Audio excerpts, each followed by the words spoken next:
Hello and welcome to Good2BeBack. This is Robin Baker, Chief Technology Officer of Good2BeBack, and today we want to train you on how to register your child as a student on the app. The first step is to download the app from the App Store or the Google Play Store. When you come to this screen, you will click on Employment/School Use to register your child. Now, because you haven't logged in before, the first thing you need to do is register, which is at the bottom of the screen. Click on the green button that says register. Now you will enter in your child's email address. If your child doesn't have an email address, then you can use your own as a parent. For now, we're going to put in a fake one, and then you're going to put in your phone number. I will have to put my cell number in here in order to receive the one-time passcode. Some of you that have registered previously will know that the one-time passcode used to only be sent by email. Now, however, it's also sent by text message. And you can see my text messages. If you're on an iPhone, you can retrieve it from your text messages, but you can also see it here.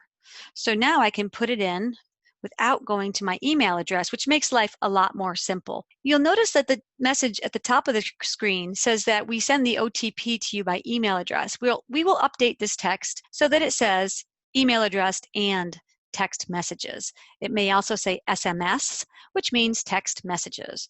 I've entered in the code. Now click on Submit. You'll come to a user agreement. So click on Accept after you read it, agreement accepted, and now you're asked to enter in your ID information. Some people are required to scan their government-issued ID, like a driver's license or a passport. And if you are, then please scan that ID. If you're not required to do so and you're not comfortable with scanning your ID, then click on Add ID manually at the bottom of the page.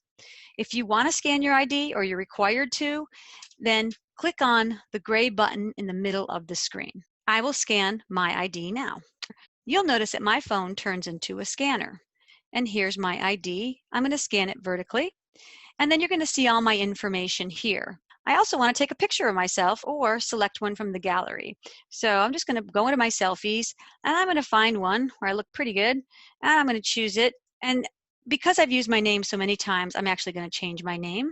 You won't do this step, but I need to do this because I've registered too many times in the system, okay? It's also going to show that if you registered by government ID, what your gender is. However, if you're not comfortable with sharing that, you can click on there and you can click on Prefer Not to Disclose.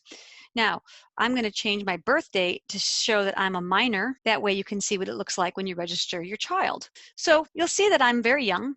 I'm not 18 years old, so therefore I should not click on that I'm 18 years of age. Now, down below, you'll see the country and the address and all that. That's great.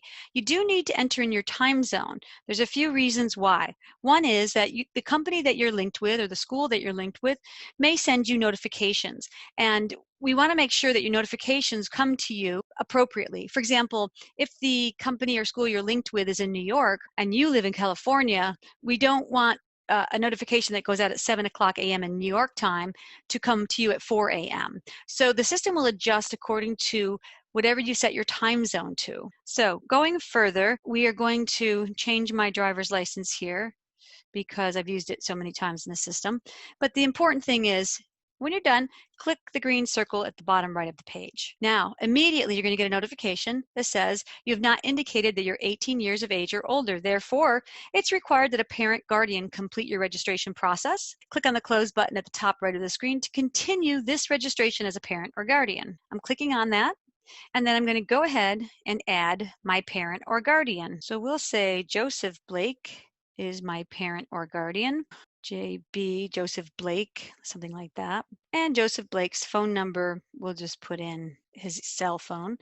And then in this case now, he is the person registering this minor, so he would have to check that button. Now, he may not be the default contact for this minor, but the first person that registers the minor must check this box because we need to have a default contact for the minor. We can change that later in the system if you're really not the default contact, but for now, you have to check both of those two boxes. And then later, you can add another parent or guardian and say, I am an additional parent or guardian, but not the default. So check the first two boxes and then click on the green button that says save. And it will tell you that the parent or guardian was created successfully, and so was the minor, was registered.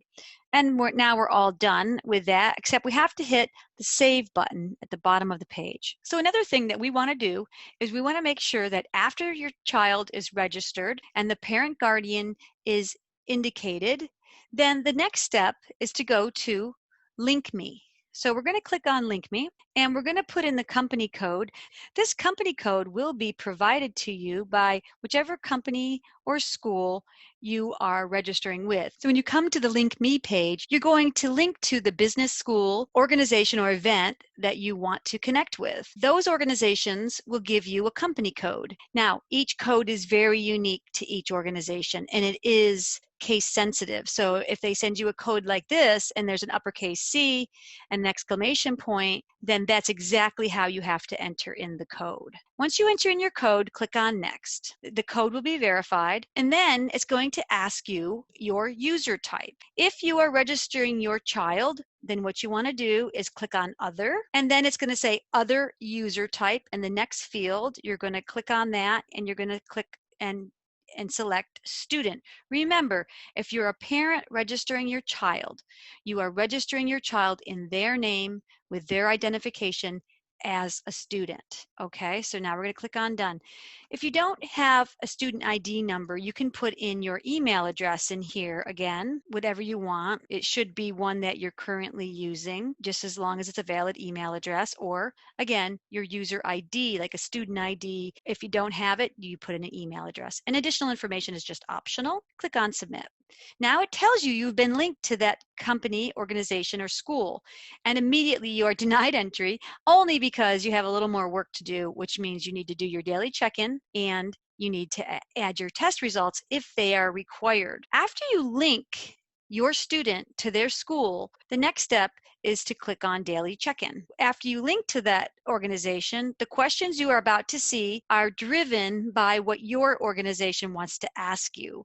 So the questions are going to vary depending on which organization you are connected with. Thank you for listening on how to register your child as a student with your school. If you have any questions, please contact us at wecare@good2beback.com, or you may call us anytime at 800-458-4020.